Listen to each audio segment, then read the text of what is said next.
Vivian's fingers went numb as she lifted it from Edward's jewelry box, the engraved words blurring through her tears. To Ronan, my forever. Grace. Her brother had been wearing this ring when he disappeared 2 years ago. When he died on that mountain trail. When his body was never recovered. But here it was, polished, pristine, hidden like a secret in her fiancé's dresser. Edward had never met Ronan. Edward had never been to those mountains. Edward had no reason to own her dead brother's wedding ring. Unless he'd taken it from Ronan's finger himself. Her heart stopped beating. The world tilted sideways. Her hands began shaking uncontrollably as the devastating realization crashed over her like a tidal wave.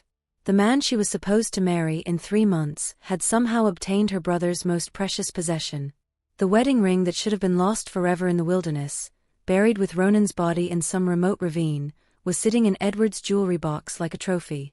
He had no idea she'd just discovered his darkest secret. Hey friend, before we continue, please subscribe for your daily dose of gripping revenge stories. It's 1 second for you, but a big deal for me. 3 months before my wedding, I thought I'd found my soulmate in Edward Castellano. He was everything I'd ever dreamed of, charming, successful, and devastatingly handsome with those piercing green eyes that seemed to see straight into my soul. At 34, he carried himself with the confidence of a man who'd built his own empire from nothing, yet he was gentle enough to hold me while I cried about losing my brother. More importantly, he'd been my rock during the darkest period of my life, appearing when I needed him most and somehow knowing exactly what to say to make the unbearable pain of loss feel manageable. When Ronan disappeared during that solo hiking trip in the Blue Ridge Mountains 2 years ago, I thought my world was ending. My older brother wasn't just my sibling, he was my best friend, my business partner, and the glue that held our family together. At 36, Ronan had been the heart and soul of Ashford Enterprises, the tech consulting firm our father founded 25 years ago. The company relied heavily on Ronan's brilliant strategic mind, his innovative vision for digital transformation, and his uncanny ability to solve complex problems that left other consultants stumped. Ronan had a gift for seeing patterns where others saw chaos, for finding elegant solutions to seemingly impossible technical challenges. Our clients trusted him implicitly, often requesting him specifically for their most critical projects. He could walk into a failing company and within weeks have them running more efficiently than they had in years. It wasn't just his technical expertise, though he was undeniably brilliant, it was his genuine care for people and his belief that technology should serve humanity, not the other way around. Edward had appeared in my life like an angel 6 months after Ronan's disappearance, when I was still drowning in grief and barely managing to keep Ashford Enterprises afloat without my brother's leadership. We met at the annual Tech Connect conference in Atlanta, an event I'd almost skipped because everything about the industry reminded me of Ronan. I was standing alone at the networking reception, nursing a glass of wine and trying to work up the courage to actually talk to potential clients, when Edward approached me with such genuine kindness that I found myself actually smiling for the first time in months. "You have the most beautiful smile," he'd said, his voice warm and sincere, "but your eyes look like they're carrying the weight of the world. Would you like to talk about it?" Most people offered empty condolences when they learned about Ronan's death, awkward platitudes about time healing all wounds and him being in a better place. Edward was different. That night, I poured my heart out to this stranger who listened with such compassion and understanding. He didn't try to fix me or offer meaningless reassurances. He just listened with the kind of focused attention that made me feel like I was the only person in the room. "Grief isn't something you get over," he'd said quietly. "It's something you learn to carry. And from what you've told me about Ronan, he sounds like the kind of person worth carrying that weight for." Our relationship blossomed slowly and naturally over the following months. Edward never pushed for more than I was ready to give. He was patient with my grief, supportive during my worst days, and gradually helped me find my way back to the land of the living. He understood when I needed space to cry about Ronan, and he celebrated with me when I had good days where I could remember my brother without falling apart. My parents, Margaret and Theodore Ashford, fell in love with Edward almost as quickly as I did. My mother, who had barely spoken for weeks after Ronan's disappearance, began cooking elaborate dinners again when Edward started joining us for Sunday family meals. My father, who had aged 10 years in the months after losing his son, found new energy in discussing business strategy with Edward, whose insights into cybersecurity and digital infrastructure proved invaluable to our company. Even Grace, Ronan's widow, found comfort in Edward's presence during family gatherings. Grace had been devastated by Ronan's death in a way that was heartbreaking to witness. They'd been together since college, married for 8 years, and had been trying to start a family when the accident happened. She'd lost not just her husband but her future, and watching her struggle with that loss had been almost as painful as dealing with my own grief. Ronan would have loved him, she'd whispered to me one evening as we watched Edward help my father troubleshoot a persistent computer problem that had been driving Dad crazy for weeks. He would have been so happy to see you find someone who takes such good care of you. Edward has the same patience Ronan had, the same way of making you feel like everything's going to be okay. Edward's integration into our family felt natural and healing. He brought laughter back to our dinner table, helped my father modernize some of our business processes, and gave my mother someone new to fuss over. He even helped Grace start dealing with Ronan's personal belongings, something she'd been unable to face for over a year. When Edward proposed on the anniversary of Ronan's disappearance, a gesture he said was meant to honor my brother's memory while celebrating our future, I thought my heart might burst with happiness. He'd even asked my father for permission first, a traditional gesture that meant everything to our close-knit family. "I know this is a difficult day for all of you," he'd said to my parents before proposing, "but I wanted Ronan to be part of this moment somehow. Vivian talks about him every day, and I can see how much love your family shares. I want to be part of that legacy." The proposal itself was perfect, intimate and heartfelt, with a ring that featured my birthstone surrounded by small diamonds that Edward said represented all the people who loved me, including Ronan watching over us. He'd chosen a spot in my favorite park where Ronan and I used to walk as children, making it feel like my brother was blessing our union. But as I stood in Edward's bedroom that Tuesday morning, holding Ronan's wedding ring with trembling fingers, I realized that everything I thought I knew about the man I loved was built on lies. The caring, supportive partner who'd helped me heal from devastating loss might actually be responsible for causing that loss in the first place. I'd been looking for Edward's phone charger in his dresser drawer, something I'd done dozens of times before without incident. Edward was always misplacing his charger, and since we were planning to move in together after the wedding, I'd gotten comfortable treating his apartment like my second home. He'd given me a key months ago and encouraged me to make myself at home whenever I was there. That Tuesday morning, Edward had left early for a client meeting in downtown Atlanta, kissing me goodbye and asking me to grab his spare phone charger from his dresser so I could bring it to the office. "The battery in my car charger is dying," he'd said, "and I'll need my phone for the presentation this afternoon." It was such a simple, domestic request, the kind of small favor that couples do for each other without thinking. I'd been rushing to get ready for my own busy day at Ashford Enterprises, where I was preparing for a major client presentation later that week. I needed to be in the office early to review some financial projections that had been giving me trouble. When I accidentally knocked over Edward's antique wooden jewelry box, a beautiful piece he'd said belonged to his grandfather, I initially felt terrible about my clumsiness. Cufflinks, watch links, collar stays, and various pieces of jewelry scattered across the hardwood floor, and I scrambled to collect them quickly so I wouldn't be late for work. The jewelry box had been a gift from Edward's grandmother, he told me, one of the few family heirlooms he'd managed to keep after his parents died in a car accident during his college years. I'd always been careful around it, knowing how much sentimental value it held for him. The irony wasn't lost on me that my carelessness had led to the discovery that would destroy everything. As I gathered the scattered items, my fingers closed around something that made my blood turn to ice. The platinum wedding band was unmistakable, not because of its monetary value, but because of its profound emotional significance. Grace had shown me the inscription before Ronan's wedding day, explaining how she'd chosen words that captured the depth of their love. "I wanted something that would remind him of our promise every time he looked at it," Grace had said, tears in her eyes as she watched the jeweler engrave her own handwriting into the platinum band. "Something that would be just between us, something that would make him smile even during his worst days at work." The inscription read to Ronan, "My forever Grace," in Grace's distinctive handwriting, converted to elegant script by the jeweler. But it wasn't just the inscription that made the ring unmistakable. There was the tiny scratch on the band where Ronan had accidentally hit it against a rock during one of our childhood camping trips when he was 16.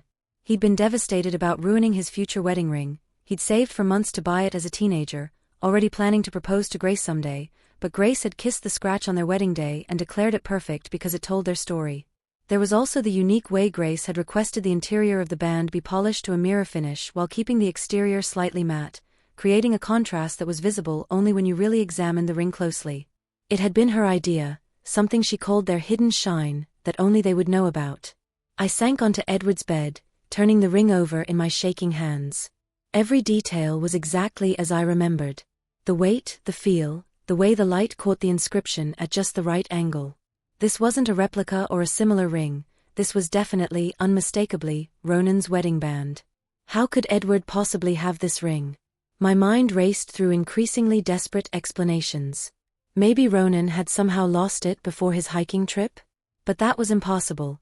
Grace had confirmed multiple times that he was wearing it when he left for the mountains. She'd kissed his hand goodbye and felt the familiar weight of the ring against her lips, the same goodbye ritual they'd performed every morning for 8 years. Maybe Edward had found it somehow? But where? The search teams had combed every inch of the area where Ronan disappeared. If the ring had been lying around somewhere, surely the rescue workers would have found it during the extensive search operations that lasted for weeks. Maybe someone else had found it and somehow Edward had purchased it unknowingly? But that made no sense either. Who would sell a wedding ring with such personal inscription? And how would they even know its value to anyone? Plus, Edward would have recognized the inscription if he'd seen it. I told him stories about Ronan and Grace's relationship hundreds of times.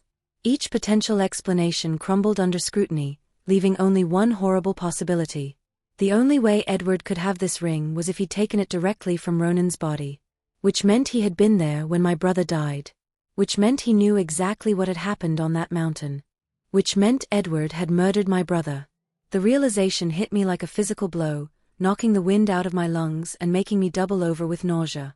The man I loved, the man who'd comforted me through my grief, the man I was planning to marry and build a life with, had killed my brother and then swooped in to console me like some kind of sick predator.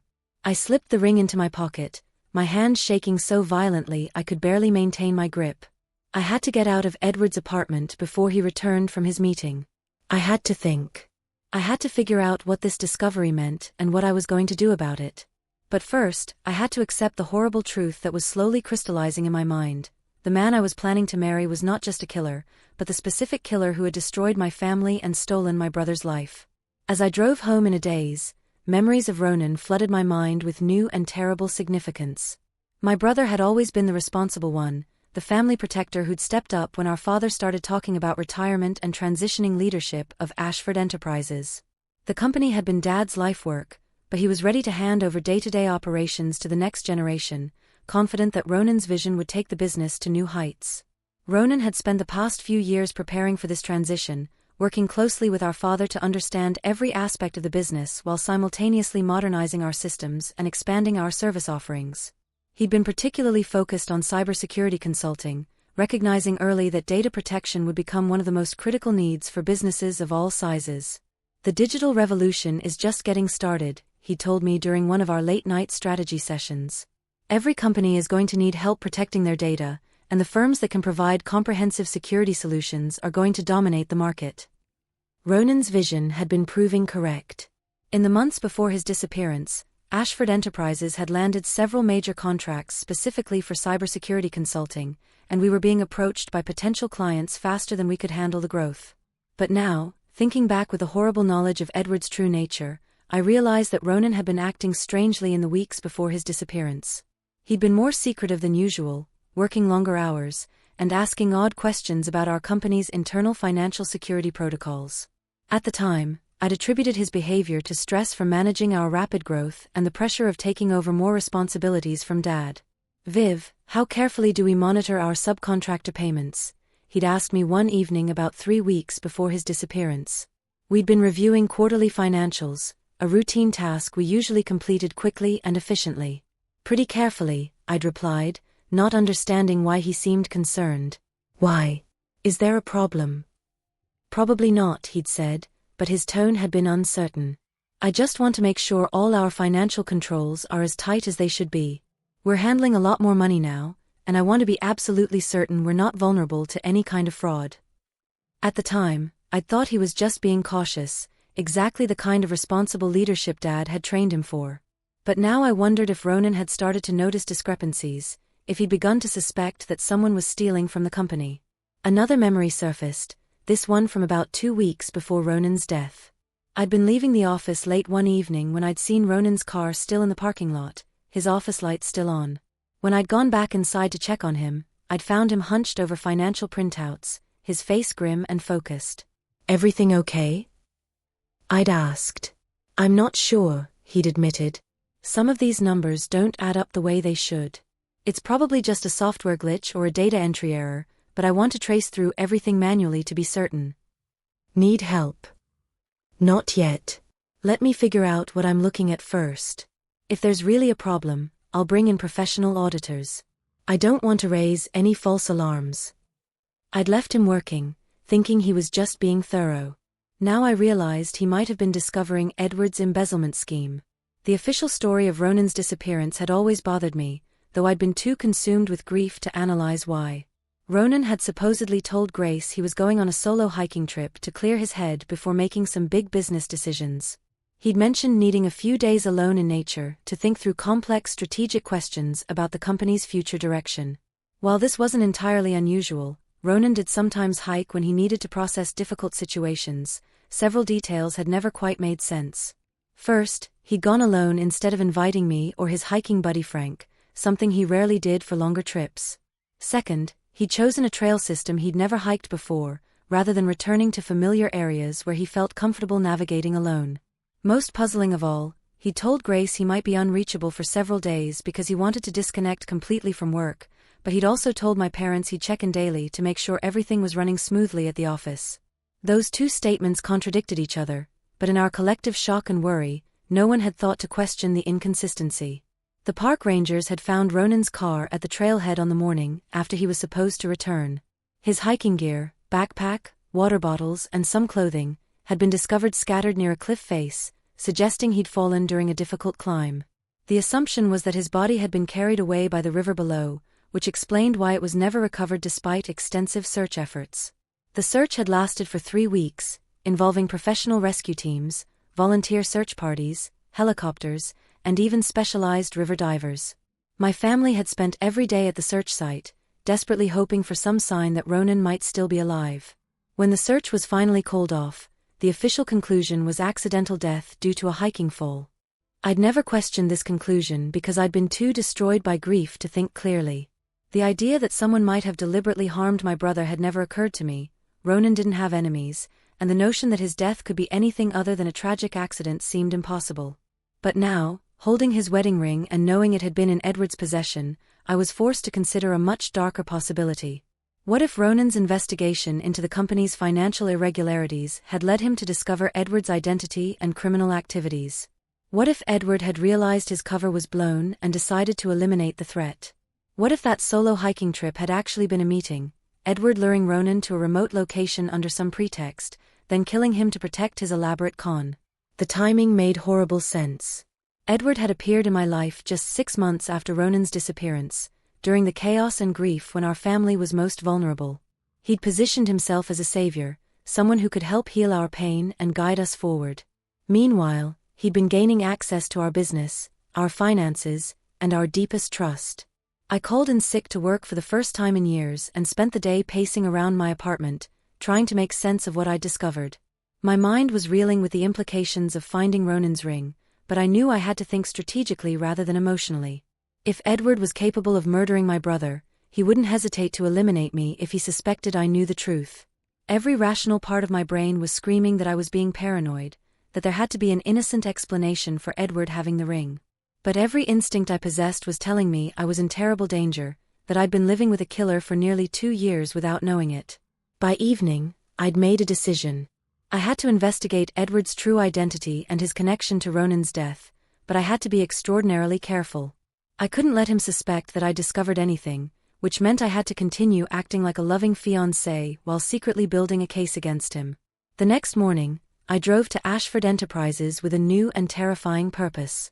Our company's financial records might hold clues about what Ronan had discovered before his death, and as the current chief operating officer and Ronan's designated successor, I had access to all company systems and historical data.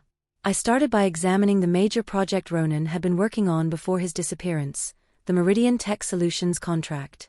This was supposed to be our biggest engagement yet, a $40 million digital transformation project that would establish Ashford Enterprises as a major player in enterprise consulting.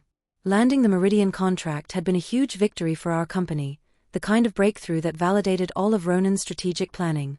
As I dug through the contract details and financial projections, however, patterns began to emerge that made my stomach churn. There were discrepancies in the billing structures that I'd never noticed before, inflated estimates that didn't match our standard rates, subcontractor agreements with companies I'd never heard of, and consultation fees that seemed disproportionately high.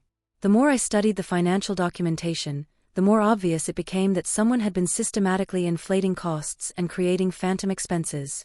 Project budgets had been padded with unnecessary line items, vendor payments had been made to companies that appeared to exist only on paper, and consultation fees had been charged for work that was either duplicated or never actually performed. I printed out every suspicious document and spreadsheet, my hands shaking as the scope of the theft became clear. Over the past 2 years, approximately $6 million had been siphoned from company accounts through an intricate web of fake subcontractors, inflated project costs, and manipulated billing cycles.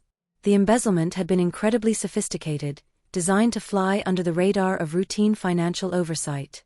Instead of taking large lump sums that would trigger immediate attention, the thief had stolen smaller amounts consistently over time, building the theft into the normal cost structure of legitimate projects.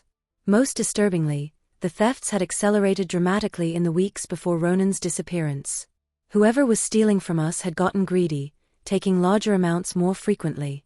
It was exactly the kind of escalation that would have eventually triggered an internal audit or investigation. The kind of escalation that Ronan, with his meticulous attention to project finances and his plans to implement more rigorous financial controls, would have certainly noticed.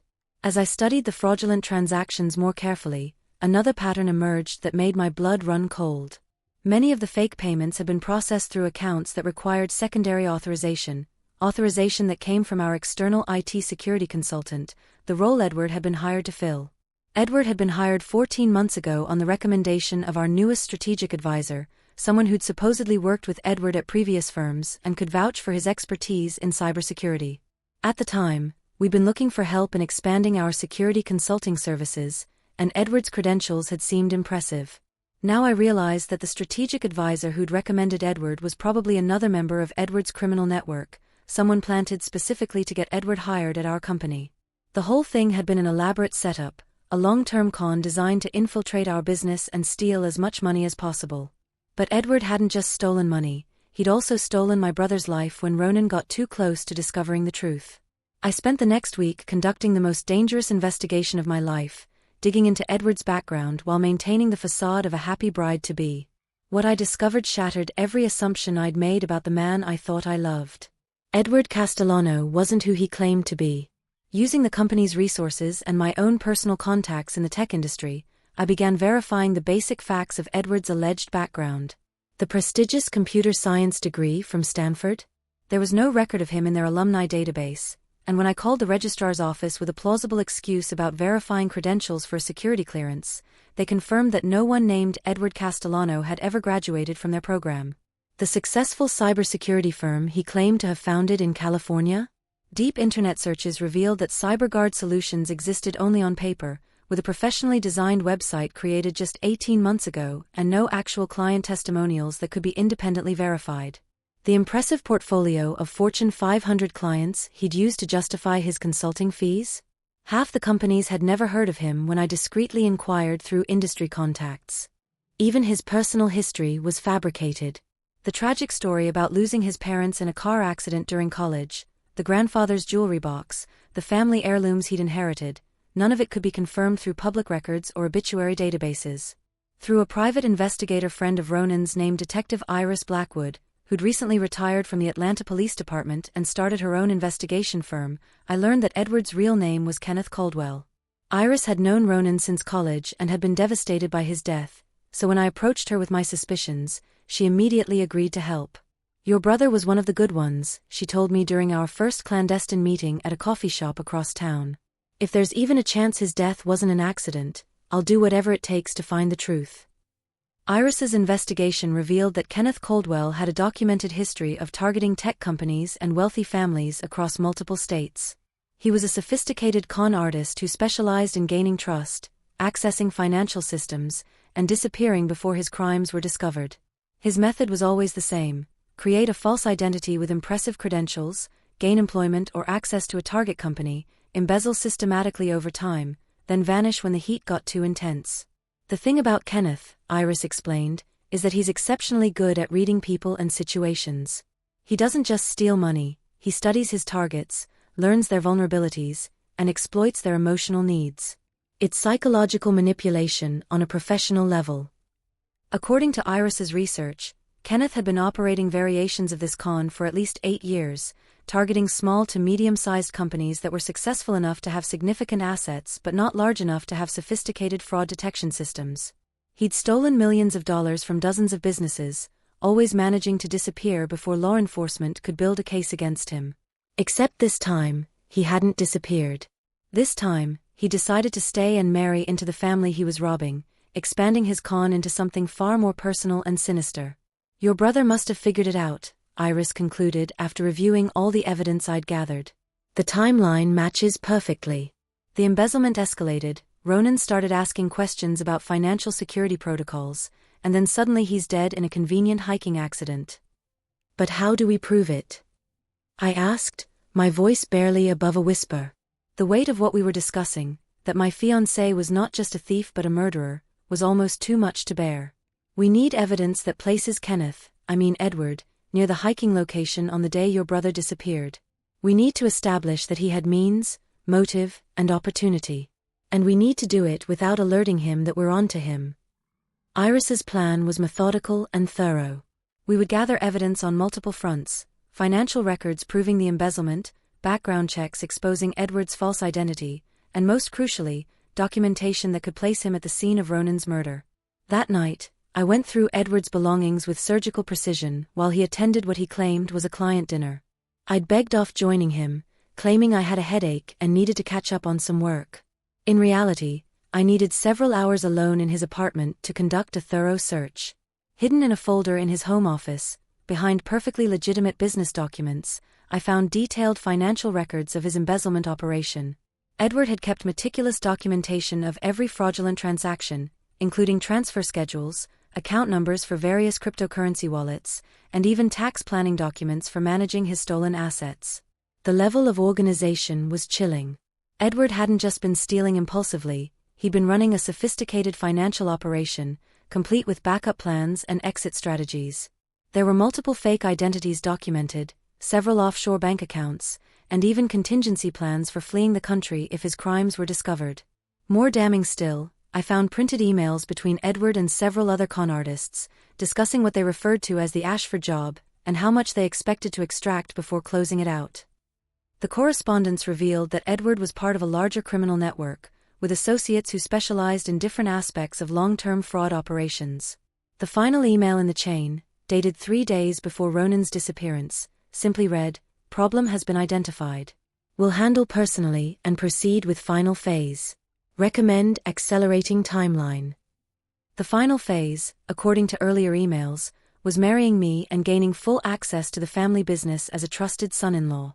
Edward's plan had been to continue embezzling for several more years while building unshakable trust with my family, then eventually convince my parents to make him a full partner in the business before disappearing with everything. But Ronan's investigation had threatened to expose the entire operation prematurely, forcing Edward to take drastic action. I photographed everything with my phone, my hands steady now despite the horror of what I was uncovering. This wasn't just theft, this was a calculated long-term plan to destroy my family and steal everything we'd built over 2 decades. And my brother had died trying to stop it. Working with Iris, I began gathering evidence of Edward's presence near the hiking area on the day of Ronan's disappearance. This proved to be more challenging than the financial investigation, but also more crucial for proving murder rather than just embezzlement. Iris used her law enforcement contacts to access traffic camera footage and credit card transaction records from the relevant time period. What we discovered was damning. Edward's distinctive silver Tesla had been captured on security cameras at a gas station 30 miles from the Blue Ridge trailhead on the morning Ronan was supposed to be hiking alone. The timestamp on the footage showed Edward's car passing through the area at 7:23 a.m., just hours before Ronan's estimated departure time for his hike. Edward had claimed to be in Atlanta that entire day, attending back-to-back client meetings, but the photographic evidence proved he was lying. Credit card records were even more revealing. Edward had purchased climbing equipment, rope, camping gear, and other outdoor supplies the week before Ronan's disappearance, equipment he'd supposedly never mentioned owning to me or anyone else in my family. The purchases had been made at different stores using different credit cards, suggesting he'd been deliberately trying to avoid creating an obvious paper trail. Most convincingly, cell phone tower data placed Edward's phone in the exact area where Ronan had supposedly fallen, during the precise time frame when the accident would have occurred. Iris had to call in several favors to access this information, but the data was unambiguous. Edward had been at the scene of Ronan's death. "This is enough for a murder conviction," Iris told me as we reviewed the evidence. "Between the financial motive, the false identity, the physical evidence placing him at the scene, and the wedding ring as proof he was there when Ronan died, we have an airtight case." But gathering evidence was becoming increasingly dangerous. Edward was starting to notice my distraction, asking pointed questions about my work schedule and why I'd been coming home late. His questions were always casual and seemingly innocent, but I could sense a new intensity in the way he watched me. Twice, I caught him going through my laptop, claiming he was helping me with security updates that I'd never requested. Another time, I found him rifling through my purse while I was in the shower, and when I confronted him, he claimed he'd been looking for breath mints. "You seem anxious lately, darling," he said one evening as we had dinner at our favorite restaurant. His green eyes studied my face with an intensity that made my skin crawl. "Pre-wedding stress?" "Just the usual work pressure," I managed to reply, forcing a smile. "You know how demanding our clients can be, especially with the Meridian project moving into its final phase." "Maybe you should take a vacation," he suggested, his fingers tracing patterns on my hand that once would have sent shivers of pleasure through me. Now they felt like ice water. A nice, relaxing trip somewhere remote. Just the two of us. I know a beautiful cabin in the mountains. Very private. Very peaceful. Perfect for disconnecting from all the stress. The mountains. Where Ronan had died. I realized with crystal clarity that Edward was planning to kill me too. He suspected I was getting too close to the truth, and he was already planning my accidental death during a romantic getaway that would tragically end in another hiking mishap. That night, I made a decision that probably saved my life. I had to tell Grace everything, despite the risk that sharing this information might put her in danger too. Ronan's widow listened to my entire story without interruption, her face growing paler with each revelation. I'd driven to her house after Edward left for his evening gym session, bringing copies of all the evidence Iris and I had gathered. When I finished by showing her Ronan's wedding ring, Grace broke down completely. "I knew something was wrong," she sobbed, holding the ring to her chest. "Ronan was acting so strange those last few weeks. He kept saying he'd discovered something that would change everything for the company, but he wouldn't tell me what. He said he had to be completely certain before he could share it because it involved someone we trusted." "He was protecting you," I said, wrapping my arms around her. "Just like he was trying to protect all of us." Grace became my most crucial ally in bringing down Edward. As Ronan's widow, she had legal standing to demand a full investigation into his death, and she could access information that would be harder for me to obtain without raising suspicion. More importantly, Grace had access to Ronan's personal files and encrypted computer, which contained detailed notes about his investigation into the company's security vulnerabilities and financial irregularities. In our grief after his death, we'd all agreed that Grace should take his personal computer and files, thinking she might want to preserve his personal documents and photos. "I couldn't bear to look through his things for the longest time," Grace admitted as we sat in Ronan's former home office. "I kept meaning to organize his files, but every time I started, I'd just break down crying. Now I'm grateful I never deleted anything." Hidden in Ronan's password-protected files, which Grace was able to access using their wedding date and my birthday as part of the encryption key, we found a comprehensive dossier he'd compiled on Edward's true identity and criminal history. My brother had been building a case against the man who would later become his killer, documenting every fraudulent transaction and tracing Edward's previous cons across multiple states. Ronan's investigative files were incredibly thorough, revealing that he'd been working on this for weeks before his death. He'd somehow discovered Edward's real identity as Kenneth Caldwell and had been methodically documenting his criminal history. The files contained screenshots of news articles about Kenneth's previous cons, financial analysis proving the embezzlement, and even preliminary contact information for some of Kenneth's previous victims. "Look at this," Grace said, pointing to a folder labeled KC Evidence. Ronan was building a criminal case. He'd already identified the shell companies Edward was using and traced the money flow to offshore accounts. The most chilling discovery was Ronan's final investigative entry, a detailed plan for confronting Edward about his crimes. The document was dated the day before Ronan's disappearance and outlined exactly how my brother intended to handle the situation. "I've decided to give KC one opportunity to confess voluntarily and return the stolen funds," Ronan had written. "I believe in giving people chances to do the right thing, even when they've made terrible mistakes. I'm going to meet him tomorrow morning before his scheduled client calls and present all the evidence I've gathered. If he agrees to return the money and leave the company immediately, I won't involve law enforcement. Family must be protected at all costs, but so must our business integrity." Ronan had been planning to meet Edward privately and offer him a way out. Instead, Edward had murdered him. But there was more. Ronan had also prepared a backup plan in case the confrontation went badly. He'd created a detailed file containing all his evidence and had scheduled it to be automatically emailed to several people, including my father, our company attorney, and Detective Iris Blackwood, if he didn't check in to cancel the scheduled send by a specific time. The email never went out, Grace said, checking Ronan's email settings. Edward must have forced him to cancel it somehow, probably at gunpoint or under threat. We also found evidence that Ronan had been in contact with some of Kenneth's previous victims, people from other companies who'd been targeted by similar cons. Ronan had been building a comprehensive case that would have exposed not just the theft from our company, but Kenneth's entire criminal network. "Your brother was incredibly brave," Grace said, tears streaming down her face. "He was trying to protect not just our family, but all the other families Kenneth might target in the future." The weight of Ronan's sacrifice hit me like a physical blow. My brother hadn't just died protecting our business, he died trying to stop a serial criminal who had destroyed multiple families and businesses across the country. We also brought my parents into the investigation, though I was terrified of how they'd react to learning that the man they'd welcomed as a son was actually their son's killer. I debated whether to involve them at all, worried that the shock might be too much for them to handle, but Grace convinced me that we needed their help and their legal authority as business owners. My parents' initial reaction was exactly what I'd feared. When I explained everything, showing them the wedding ring, the financial evidence, Edward's false identity, and the physical proof that he'd been at the scene of Ronan's death, my father's face turned to stone while my mother collapsed into a chair, sobbing uncontrollably. "That monster," my father said, his voice shaking with rage. "That absolute monster was in our home, eating our food, pretending to care about us while he had." He couldn't finish the sentence. My mother's grief was devastating to witness. "He held me while I cried about losing Ronan," she whispered. "He comforted me at Ronan's memorial service. He helped me cook Ronan's favorite meals when I wanted to honor his memory.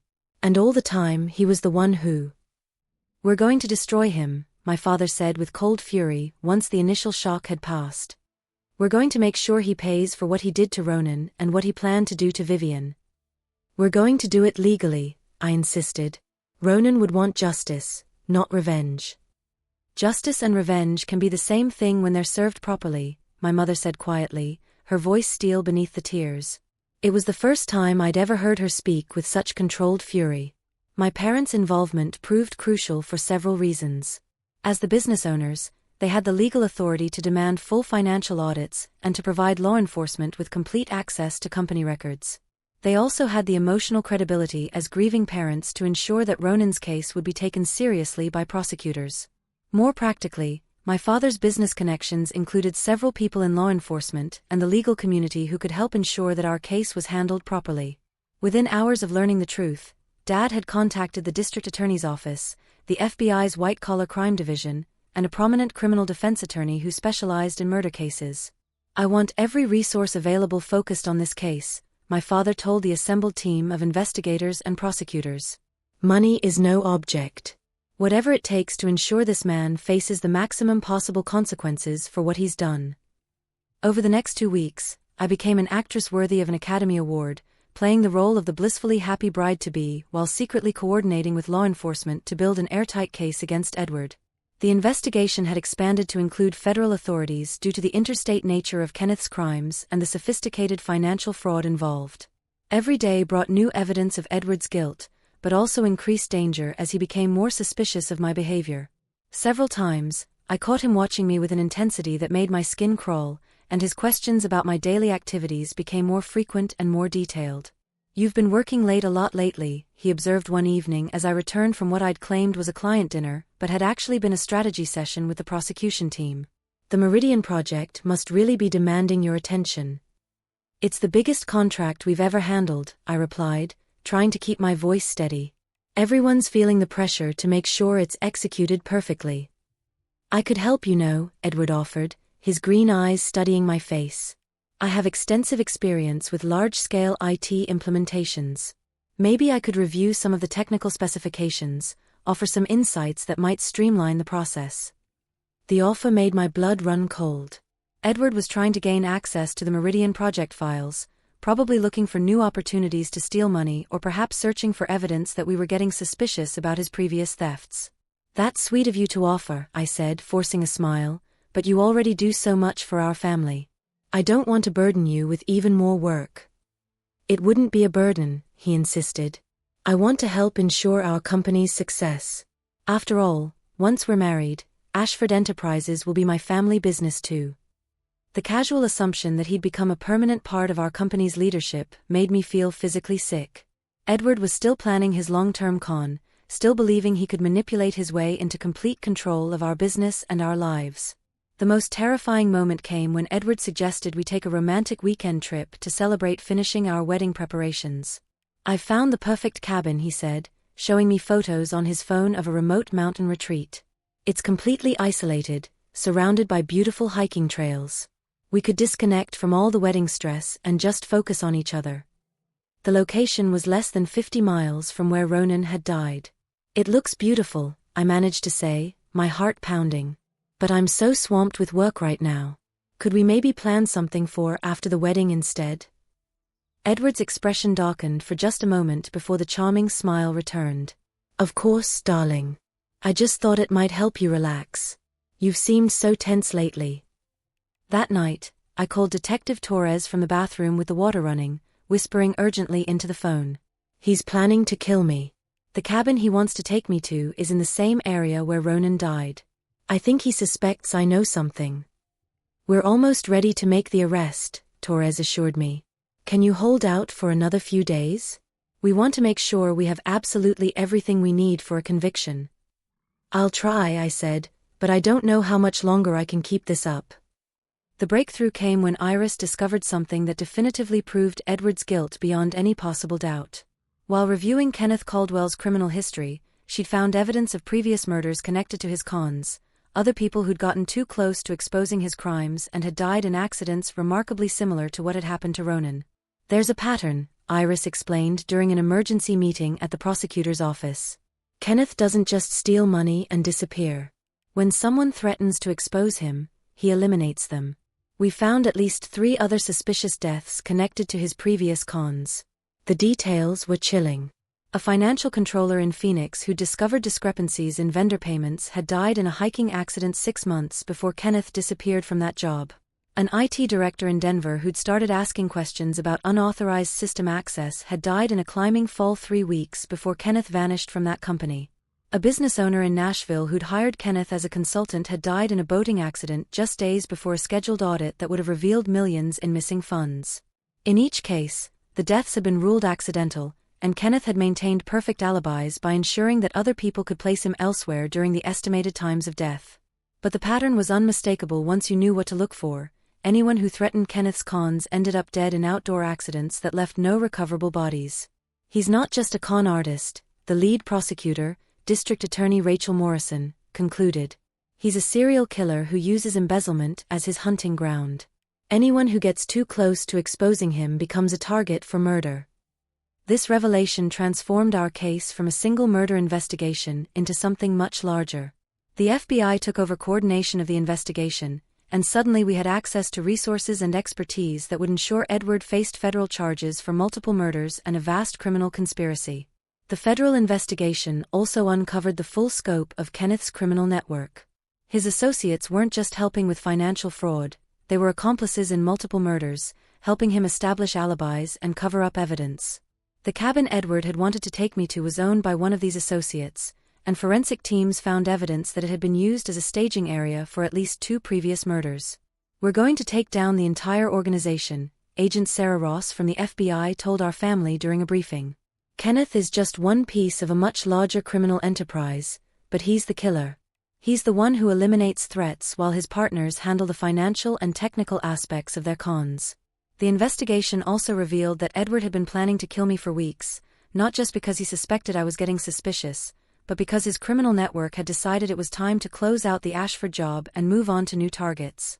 My death would have been followed by my parents' deaths, probably in a car accident or house fire that would appear accidental but would eliminate all the remaining family members who had access to company assets. "You saved not just your own life," Agent Ross told me, "but probably your parents' lives as well. If you hadn't discovered that ring when you did, your entire family would have been murdered within the next few months." The confrontation came exactly 2 weeks after I'd discovered Ronan's wedding ring. Edward arrived home early from what he'd claimed was a client meeting to find our living room filled with law enforcement officers, prosecutors, and FBI agents. I was sitting calmly in the center of it all, no longer pretending to be the naive fiancé he thought he was manipulating. For just a moment, Edward's mask slipped completely, and I saw the calculating predator underneath the charming facade. His green eyes went cold and flat, and his entire demeanor shifted from loving fiancé to dangerous criminal assessing his options for escape. Then the mask snapped back into place, and he became the Edward I'd thought I loved. "This is quite a gathering," he said smoothly, setting down his briefcase and loosening his tie. "Should I be concerned?" "You should be calling a lawyer," Detective Torres replied, standing up from his chair. "Kenneth Caldwell, you're under arrest for the murders of Ronan Ashford, Frank Williams, Jennifer Chong, and David Rodriguez, as well as multiple counts of embezzlement, fraud, identity theft, and conspiracy." I watched Edward's face as his true name was spoken aloud and the full scope of his crimes was laid out. The transformation was subtle but complete. The warm, loving man I'd known simply evaporated, replaced by someone cold, calculating, and utterly without conscience. "Well, I suppose there's no point in maintaining the charade anymore," he said, his voice losing all its warmth and taking on a flat, emotionless tone. "Though I have to say, Vivian, you were far more perceptive than I gave you credit for. Finding that ring was sentimental foolishness on my part, but your brother's last words were so touching. He kept talking about his beloved Grace and his precious little sister right until the end." The casual admission of murder, delivered with such callous indifference, hit me like a physical blow. Even though I'd known intellectually that Edward had killed Ronan, hearing him confess with such complete lack of remorse was devastating. "Why?" I whispered, though I wasn't sure I really wanted to hear the answer. "Why did you have to kill him?" "Because he was going to ruin a perfectly executed long-term operation," Edward snarled, his facade completely gone now. "I'd spent over a year setting up the ideal situation. Infiltrate the company, embezzle gradually to avoid detection, then marry you and gain permanent access to expand the operation indefinitely. Your brother's inconvenient moral compass threatened to destroy everything I'd built." Agent Ross stepped forward. "You offered him a deal, didn't you? A chance to walk away quietly." Edward laughed, a sound completely devoid of humor. "I offered him several alternatives. I suggested we could work together, split the profits from future operations. I offered to return half the money I'd taken and disappear quietly.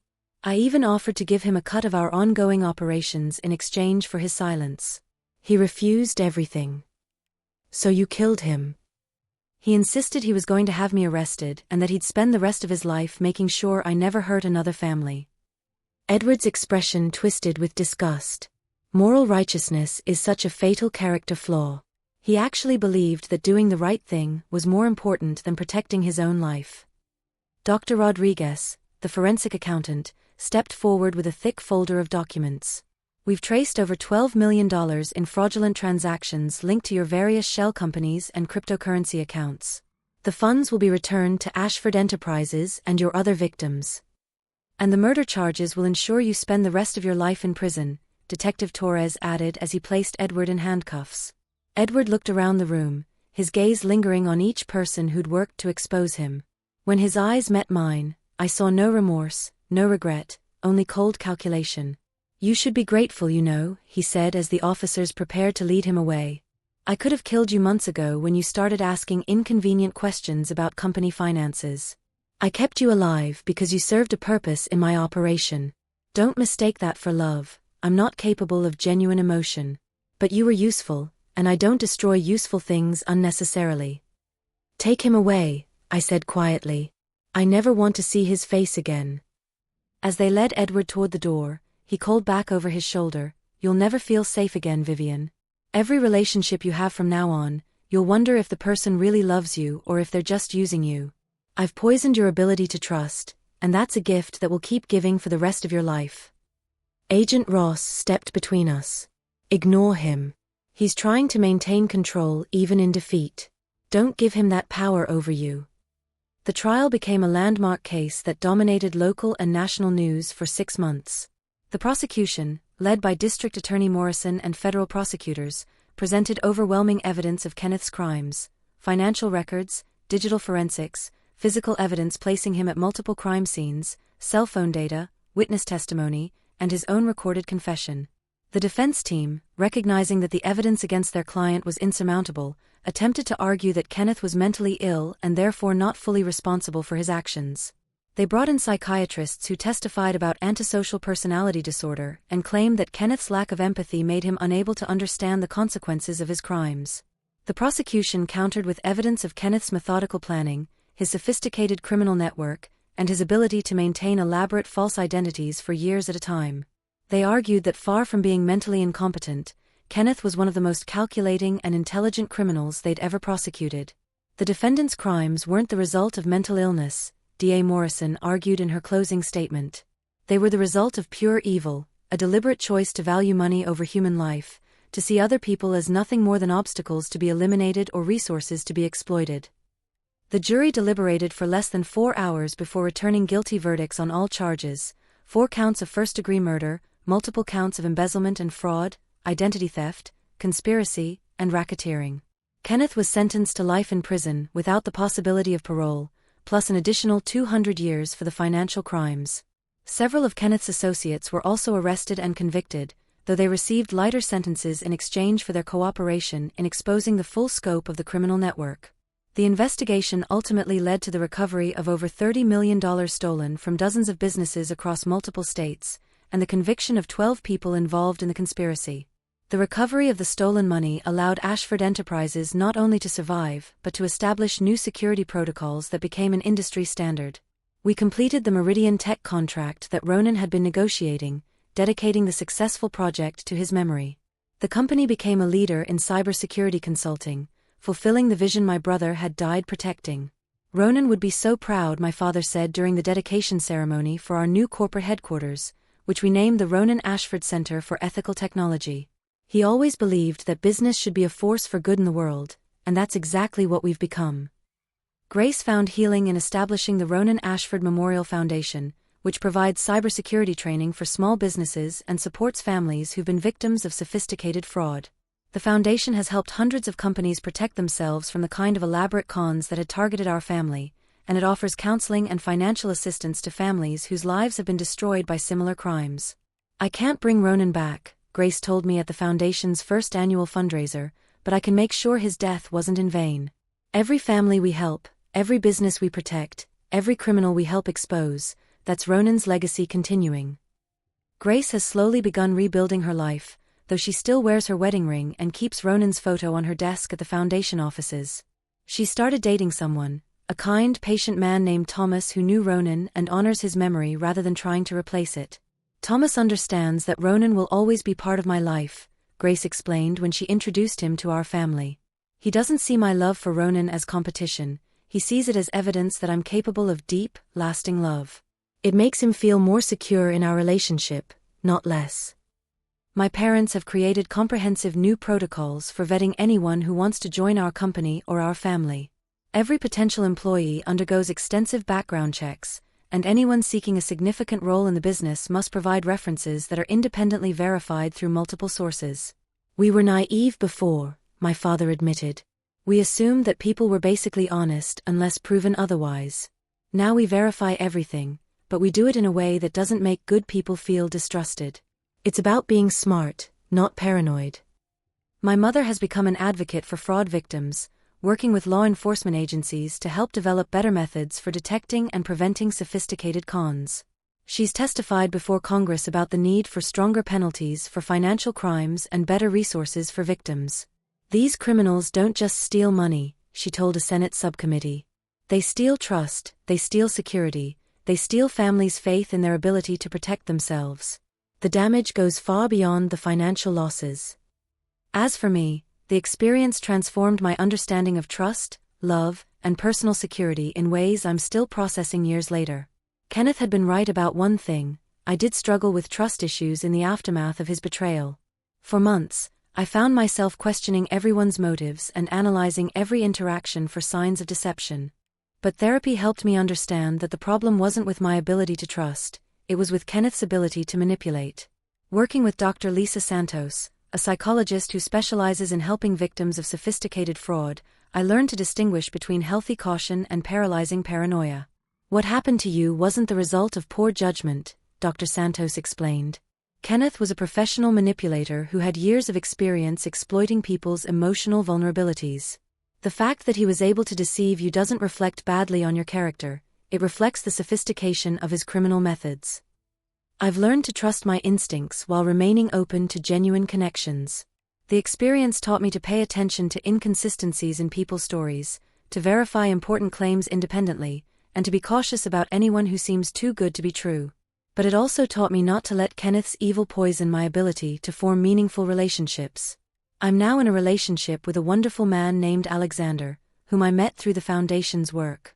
Alexander is a cybersecurity expert who helps small businesses protect themselves from fraud, and he understands both the technical and emotional aspects of what my family endured.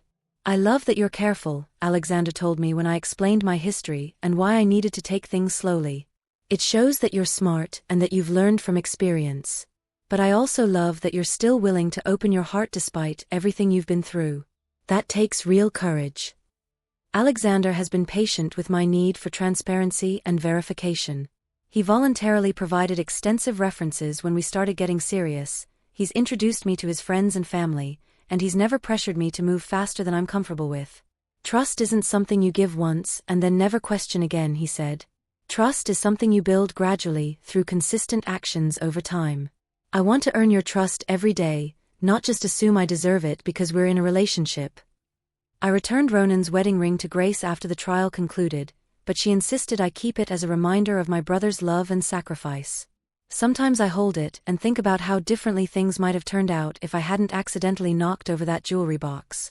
But mostly, I think about how proud Ronan would be to know that his investigation ultimately brought his killer to justice and protected not just our family business, but dozens of other families who might have been targeted by Kenneth's criminal network. The Ronan Ashford Center for Ethical Technology has become a model for other companies seeking to balance growth with integrity. We've developed industry-leading protocols for detecting financial fraud, and our cybersecurity consulting services are sought after by companies across the country. Ronan always said that technology should serve people, not exploit them, I told a conference of business leaders last year. Everything we do now is guided by that principle. We ask ourselves, would Ronan be proud of this decision? Would this choice honor his memory and his values? The center also houses a memorial garden where families of fraud victims can come to find peace and remember their loved ones. Grace designed the space herself, incorporating elements that reflect Ronan's love of nature and his belief in the power of growth and renewal. Ronan believed that good things could grow from tragedy, Grace said at the garden's dedication. He would have loved knowing that his death led to something that helps other families stay safe. Kenneth had been wrong about one crucial thing: moral righteousness isn't a fatal flaw. Sometimes, it's the only thing that separates us from monsters. And sometimes, it's powerful enough to bring down even the most calculating predators. Ronan's willingness to confront Kenneth, even knowing it might put him in danger, saved not just our family but countless other families who would have been targeted in the future. His investigation provided the foundation for exposing an entire criminal network, and his sacrifice continues to protect people through the foundation and security protocols that bear his name. Justice isn't always swift, but when it comes, it can be absolute. Kenneth will spend the rest of his life in a federal prison, cut off from the world he tried to manipulate and exploit. His criminal network has been dismantled, his stolen assets have been recovered, and his ability to hurt anyone else has been permanently eliminated. But perhaps more importantly, Kenneth's conviction sent a message to other criminals who prey on families and businesses. Sophisticated fraud and manipulation may be profitable in the short term, but they leave trails that determined investigators can follow. And when those criminals escalate to murder, they create enemies who will never stop fighting for justice. Evil may be clever, District Attorney Morrison said at a press conference after the conviction, but it's not as clever as it thinks it is. Criminals like Kenneth Coldwell believe they're smarter than everyone else, but their arrogance becomes their downfall. They make mistakes, they leave evidence, and eventually, they face the consequences of their choices. Have you ever discovered that someone you trusted completely wasn't who they claimed to be? Have you noticed red flags in relationships that made you question someone's true intentions? Trust your instincts, they might just save your life. Sometimes the people closest to us are hiding the darkest secrets, and sometimes the only way to protect yourself and your loved ones is to ask the difficult questions and verify the uncomfortable truths. The most dangerous predators are often the most charming ones, the ones who know exactly what to say to make you feel safe and loved while they're planning your destruction. But remember, moral courage isn't a weakness, it's a strength. The willingness to fight for truth and justice, even when it's difficult and dangerous, is what separates good people from evil ones. If you enjoyed this story of justice and family loyalty, don't forget to subscribe and turn on the notification bell for more shocking revenge crime stories. Your support means everything to me as we explore the triumph of truth over deception, and the power of love to overcome even the most calculated evil.